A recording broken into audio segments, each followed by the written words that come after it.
Hello everyone, Mr. Happy Zap here.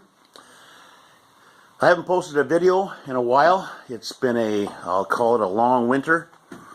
Once Christmas and New Year's hit, of course then our weather came in. Actually it wasn't too bad until about the middle of January. And then she got cold for up until, well into, first week of March. And being that I only heated the basement to make sure my water system didn't freeze up like it has the last 3 years and losing a pump like that. So I just put heat down there, and up here, well, everything's wide open. I tried to put plastic up top, over top, just to try and keep the heat in. That didn't work. Found that out in my one electrical bill when I tried to put a construction heater up here. That thing got shut off really quick after that bill came in. Anyway, the reason I'm doing this video today is I finally got my plumbing roughed in, my black pipe, ABS pipe, drain and vents, and luckily, it passed the plumbing inspection. So now I can continue on and get everything all vapor barriered and get my resilient channel up, but that'll be for another video. So I want to show here what I've done, the mistakes I made. I made one big mistake, and lucky it was caught by the inspector before I had some of it done before he came in and finished off my framing inspection, because once again I got all the doors and windows finally in, and had that passed. Had that passed 2 weeks ago, and just 3 days ago I had the plumbing inspection done. So things are flying along now. So I'm going to start here at the main, where my main stack vent is, going through the roof, okay, and it's traveling down through this, I'm not going to call it a false wall. It's the wall that separates the washer and dryer from the main part of the bathroom here, down through the floor, and eventually going down to the drain to the septic system. Now here, all your drains have to be 2 inches from your devices. So therefore, it doesn't matter, kitchen sinks, the washing machine, the bathroom sink, the shower, everything, with a bathtub, whatever you want, has to be 2-inch drain. And from there, 1.5 inches of to vent, 1.5 inches vent. And you have to be careful on how many venting devices you put on the one main vent, which is basically that's that one there. This main vent here picks up, number one, it picks up then goes into the basement and picks up my washer drain, okay, and that goes up into the actual one of those washing machine boxes, and it's glued in there. I had to get a special glue to glue the ABS to the plastic, and but that's all went well. And unfortunately, because I'll go over here and do this, because I have my 2 floor joists, one sits here and one sits here, I couldn't conceal this and go through, so I had to bring it out here. This will get covered up by the cabinet anyway. Of course, I got 2 inch coming up. This is 1.5 inches. I really only need 1.25 inches. That 1.5 inches. Drains are good. To an actual TY. Some use T's T's like this, or sorry, Y's like this. But for the drains, all you need is a TY. And then I'll show you what's the reason that this can go, menagerie is here in a minute.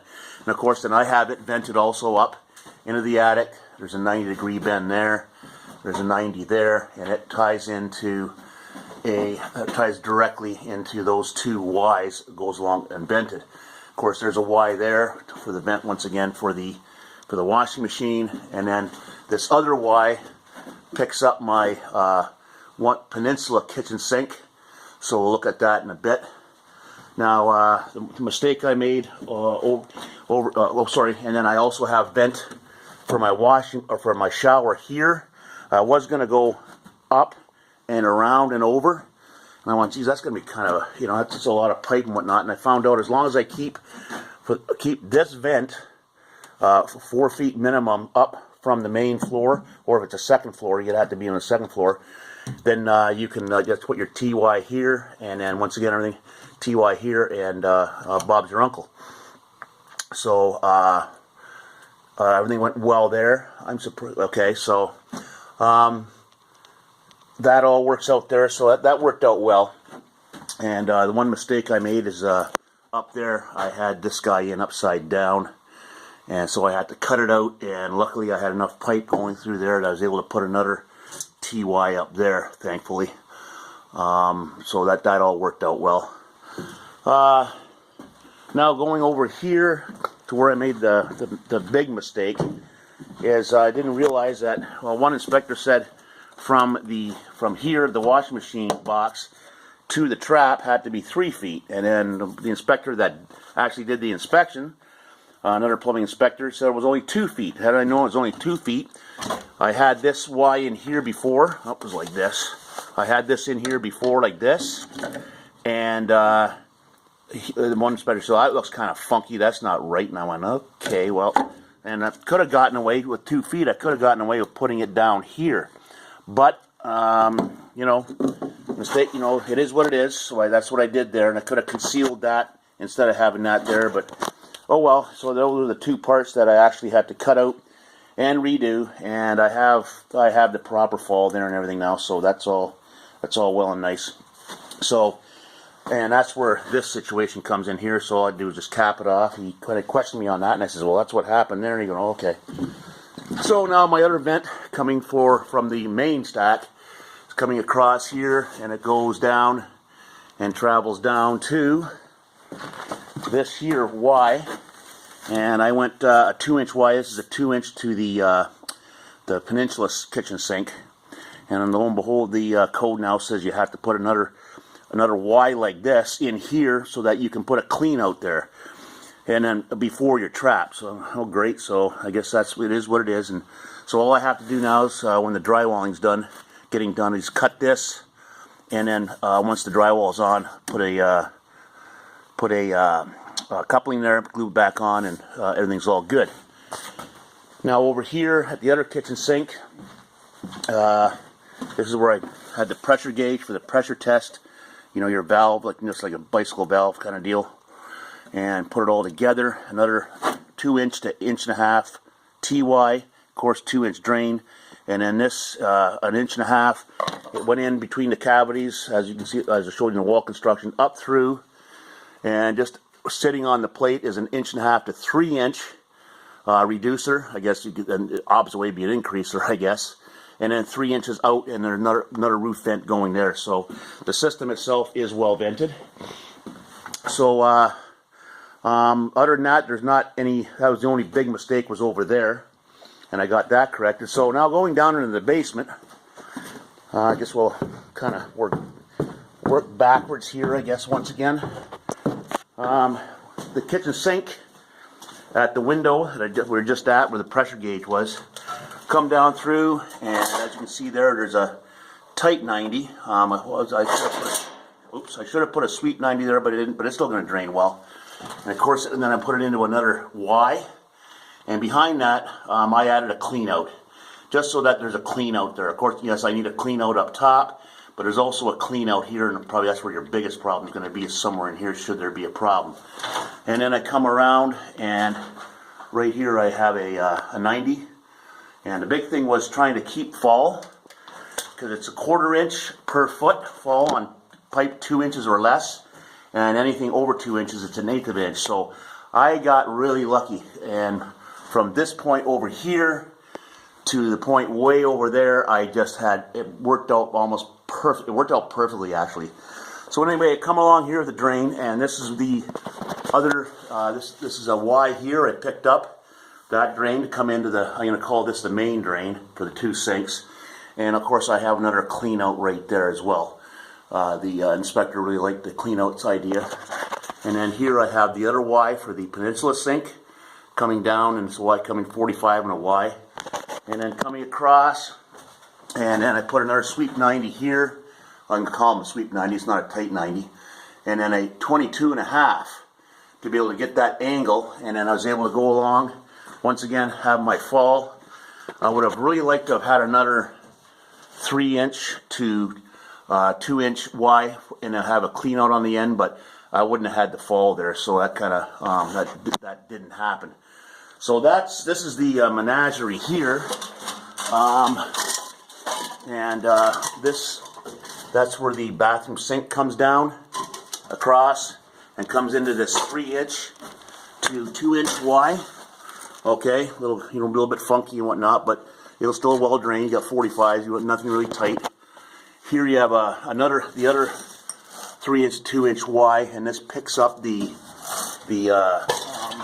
it picks up the trap for the washing machine. Here's the trap, and then you probably can't see it, but maybe right there. And then I got another TY here.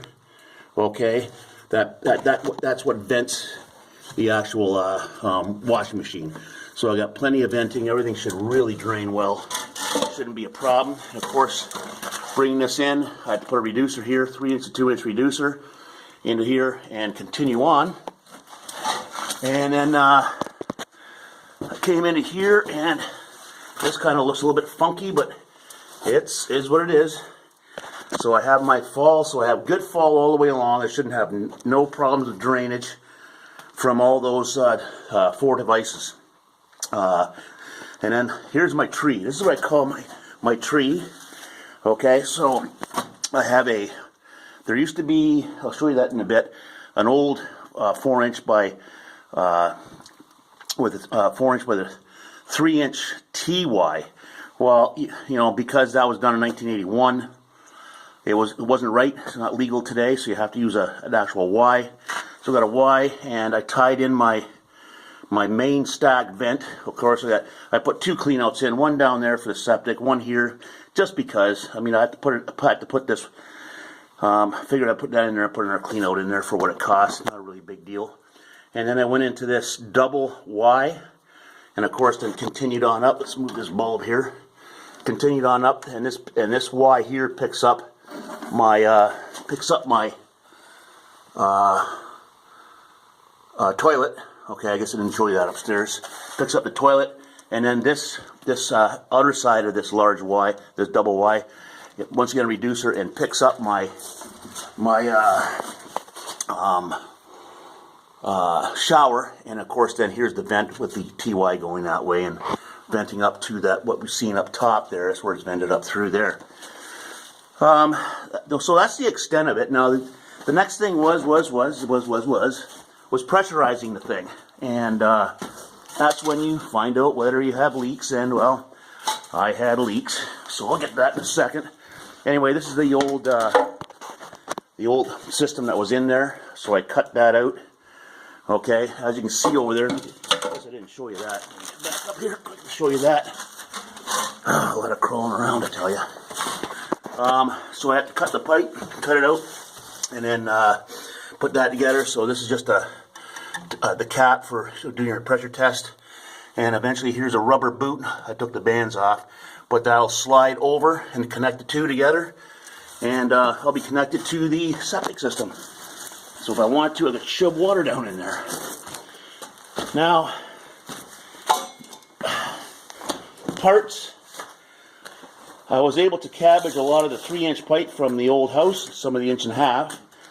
So I really only had to buy, I had to buy a 3-foot chunk of 3-inch to finish the project, which is kind of cool. So anyway, so I have these parts here which I purchased, which are leftover. Be able to use them someday somewhere. Over here I have parts that I had to chop out, so I chopped them out to have the ability to kind of use them again. Left enough meat on, so if you need to put a coupling on there and continue on, you can. And then this is what junk's left over. So, I got a 45, it's no good. Some couplings, this TY here, this 9, this 45.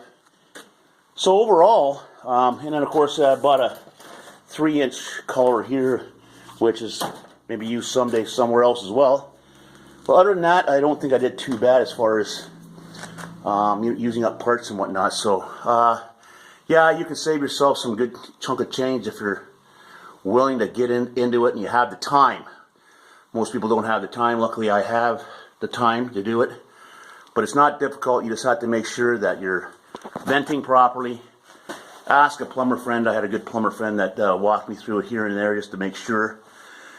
And even with him, depending on your jurisdiction, a little, can change from jurisdiction to jurisdiction. Am I saying that right? And from what I found out, inspector to inspector. That's why I put that trap down here, because I needed my 3 feet, where the other guy said only needed 2 feet. So this way it just gives a little more water volume to escape. It's up in there. It's not going to be covered up or anything. So should anything go wrong, which I doubt, I can still get at it. And should I get a leak, which I shouldn't. So anyway, now getting back to the leak part of it. I found 3 leaks. One was over there with the cap. Oh, sorry. Right there. That orange cap, because I just had the band on, but it was leaking by. This band just wouldn't. I couldn't get a permanent cap on there because I didn't have enough pipe to cut away. So I put that, and then when it leaked, of course, I let the pressure off. I couldn't believe it. Even with 0 pressure on the gauge, I loosened off that pipe clamp, and boom, off came the clamp. And I go, wow, that's still a lot of pressure behind there. So then I put it back on, put some ABS glue, and it still leaked a little bit. So then I taped it up with a black electrical tape, and that held the pressure for me. Now my other 2 leaks